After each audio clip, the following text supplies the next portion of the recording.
ಸ್ನೇಹಿತರೆ ಎಲ್ಲರಿಗೂ ನಮಸ್ಕಾರ.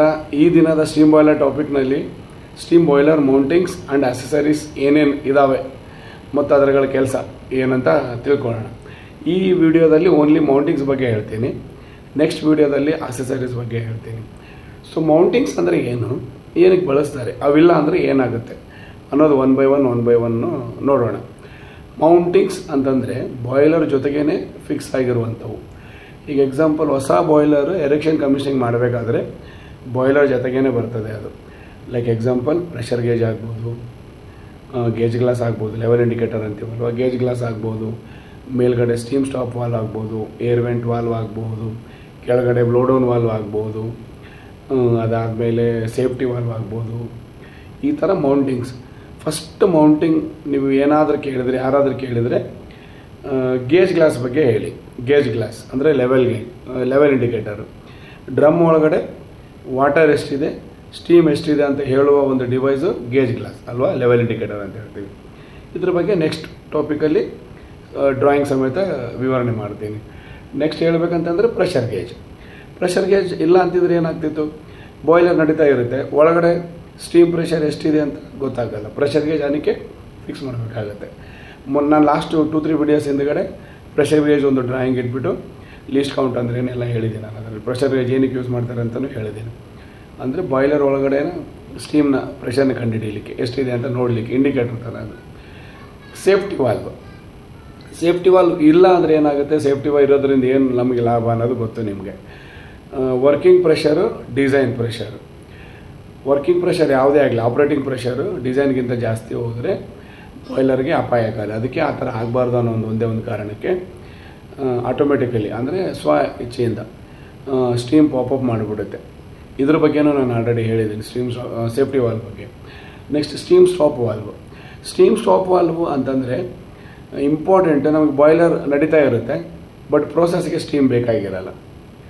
ಸೊ ಆ ಟೈಮಲ್ಲಿ ಏನು ಮಾಡಬೇಕು, ಸ್ಟೀಮ್ ಸ್ಟಾಪ್ ವಾಲ್ವ್ ಬಂದ್ ಮಾಡಬೇಕು, ಕ್ಲೋಸ್ ಮಾಡಬೇಕು. ಆದ್ದರಿಂದ ಸ್ಟೀಮ್ ಸ್ಟಾಪ್ ಅಂದರೆ ನಿಲ್ಲಿಸ್ಬೇಕು ಅದನ್ನು ಸ್ಟೀಮ್ನ. ಅದಕ್ಕೆ ಒಂದು ವಾಲ್ವ್ ಯೂಸ್ ಮಾಡ್ತಾರೆ, ಅದನ್ನೇ ಸ್ಟೀಮ್ ಸ್ಟಾಪ್ ವಾಲ್ವ್ ಅಂತ ಕರೀತಾರೆ. ಬ್ಲೋ ಆಫ್ ವಾಲ್ವ್ ಅಂತಂದರೆ ಬ್ಲೋ ಡೌನ್ ವಾಲ್ವ್. ಕೆಳಗಡೆ ನಾವು ಕೊಡ್ತೀವಲ್ವ, ಬ್ಲೋ ಡೌನ್ ವಾಲ್ವ್ ಆಗ್ಬೋದು, ಅಂದರೆ CBD ಆಗ್ಬೋದು, IBD ಆಗ್ಬೋದು. ನಮಗೆ TDS ಜಾಸ್ತಿ ಆದಾಗ ಬಾಯ್ಲರ್ ನೀರಿನಲ್ಲಿ ಕೆಳಮಟ್ಟದಲ್ಲಿ ಅಂದರೆ ಕೆಳಗಡೆ ಇಂದ ಒಂದು ಟ್ಯಾಪಿಂಗ್ ತೊಗೊಂಡು ಆ ಸ್ಲಜ್ TDS ವಾಟರ್ನೆಲ್ಲ ಬ್ಲೋ ಡೌನ್ ಮಾಡಲಿಕ್ಕೆ, ಅಂದರೆ ನಿರ್ಗಮಿಸಲಿಕ್ಕೆ, ಅಂದರೆ ತೆಗೆದು ಹಾಕಲಿಕ್ಕೆ ಅಲ್ಲಿಂದ ಬಾಯ್ಲರಿಂದ ಶೆಲ್ಲಿಂದ ಬ್ಲೋ ಡೌನ್ ವಾಲ್ವ್ ಯೂಸ್ ಮಾಡ್ತಾರೆ. ನೆಕ್ಸ್ಟ್ ಫೀಡ್ ಚೆಕ್ ವಾಲ್ವ್ ಅಂತಂದರೆ ನಮ್ಮದು ಫೀಡ್ ವಾಟರ್ ಡಿಯರೇಟ್ರಿಂದ ಬಾಯ್ಲರ್ಗೆ ಹೋಗಬೇಕು. ಫೀಡ್ ವಾಟರ್ ಮತ್ತು ರಿಟರ್ನ್ ಅಂದರೆ ಯಾವಾಗಲೂ ಫೀಡ್ ವಾಟರ್ದೇ ಪ್ರೆಷರ್ ಜಾಸ್ತಿ ಇರುತ್ತೆ.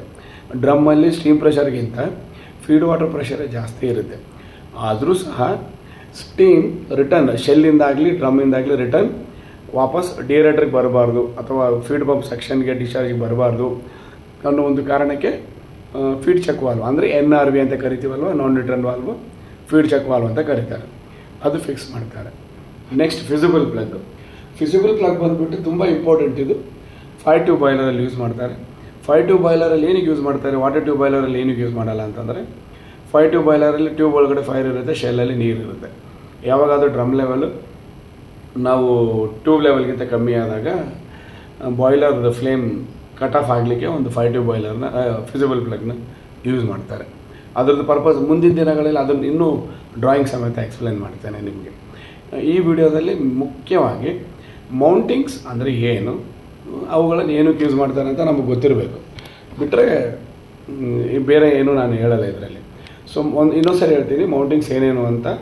First one level indicator, gauge glass. Second one pressure gauge. Third one safety valve. Fourth one steam stop valve. Fifth one blow down valve. Sixth one feed check valve ಅಂದರೆ NRV. Seventh one fusible plug. 5 tube ಬಾಯ್ಲರಲ್ಲಿ use ಮಾಡ್ತಾರೆ. So ಗೊತ್ತಿರಲಿ ಸ್ನೇಹಿತರೆ, boiler ಮೌಂಟಿಂಗ್ಸ್ ಅಂದರೆ ಬಾಯ್ಲರ್ಗೆ ಸಮೇತನೇ fix ಆಗಿರುತ್ತೆ. ಅರ್ಥ ಆಯ್ತಲ್ಲ. ಇವುಗಳಿಂದ ಬಾಯ್ಲರನ್ನು ಸುರಕ್ಷಿತವಾಗಿ ನಡೆಸಲು ಸಹಾಯಕಾರಿ.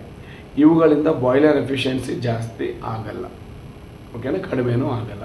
ಬಟ್ ಬಾಯ್ಲರು ತುಂಬ ಸುರಕ್ಷತೆಯಿಂದ ನಡೆಯಲು ಸಹಾಯಕಾರಿಯಾಗುವ ಮೌಂಟಿಂಗ್ಸ್ ಅಂತ ಅಂದರೆ ಡಿವೈಸಸ್ ಅಂತ ಹೇಳಬೇಕು. ಸೊ ಗೊತ್ತಾಯ್ತಲ್ಲ, ಇನ್ನೊಂದು ಸಾರಿ ಹೇಳ್ತಿದ್ದೀನಿ. ಬಾಯ್ಲರ್ ಮೌಂಟಿಂಗ್ಸ್ಗಳಿಂದ ಬಾಯ್ಲರನ್ನು ಸುರಕ್ಷಿತವಾಗಿ ನಡೆಸಲು ಉಪಯೋಗಕ್ಕಾಗತ್ತೆ ಬಿಟ್ಟರೆ ಎಫಿಷಿಯನ್ಸಿ ಯಾವುದೇ ರೀತಿಯಲ್ಲಿ ಜಾಸ್ತಿ ಆಗಲ್ಲ, ಕಮ್ಮಿ ಆಗಲ್ಲ. ಕ್ಲಿಯರ್? ಸಪೋಸ್ ಗೇಜ್ ಗ್ಲಾಸ್ ಏನಾದರೂ ಉಪಯೋಗ ಅಂತಂದರೆ ವಾಟರ್ ಲೆವೆಲ್ ಚೆಕ್ ಮಾಡಲಿಕ್ಕೆ, ಸೇಫ್ಟಿ ವಾಲ್ವ್, ವರ್ಕಿಂಗ್ ಪ್ರೆಷರ್ ಡಿಸೈನ್ಗಿಂತ ಜಾಸ್ತಿ ಹೋದರೆ ಎಕ್ಸಾಸ್ಟ್ ಆಗಬೇಕು ಸ್ಟೀಮ್. ಅದು ಫ್ಯೂಸಿಬಲ್ ಪ್ಲಗ್ ಏನಕ್ಕೆ ಯೂಸ್ ಮಾಡ್ತಾರೆ? 5 ಟ್ಯೂಬ್ ಬಾಯ್ಲರಲ್ಲಿ ಡ್ರಮ್ ಲೆವೆಲ್ ಕಡಿಮೆ ಆದಾಗ, ಟ್ಯೂಬ್ಗಿಂತ ಕಡಿಮೆ ಬಂದಾಗ ಬಾಯ್ಲರ್ ಟ್ರಿಪ್ ಮಾಡಲಿಕ್ಕೆ. Main stream stop valve, steam ಪ್ರೋಸೆಸ್ಗೆ ಬೇಡ ಅಂತ ಅನ್ನುವಾಗ ಸ್ಟಾಪ್ ಮಾಡಬೇಕಲ್ವ, ಅದಕ್ಕೆ main stream stop valve. IBD CBD blow down valve ಅಂತ ಹೇಳ್ತಾರೆ. ಸೊ ಡ್ರಮ್ ಒಳಗಡೆ ಯಾವುದೇ ತರಹದ ಏನಂತಾರೆ ಸ್ಲರಿ ಇಲ್ಲ ಡಸ್ಟ್ ಇಲ್ಲ TDS water, high TDS water, solids ಏನಾದರೂ ಇದ್ದರೆ ಅದನ್ನೆಲ್ಲ ಹೊರಗಡೆ ತೆಗಿಲಿಕ್ಕೆ ಬ್ಲೋ ಡೌನ್ ವಾಲ್ವ್ ಯೂಸ್ ಮಾಡ್ತಾರೆ. ಸೊ ಈ ಥರ ಬಾಯ್ಲರ್ ಮೌಂಟಿಂಗ್ಸ್ ಬಗ್ಗೆ ನಿಮಗೆ ಗೊತ್ತಿರಬೇಕು ಸ್ನೇಹಿತರೆ.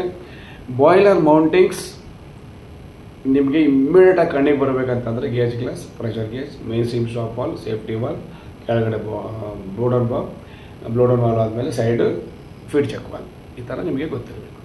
Thank you.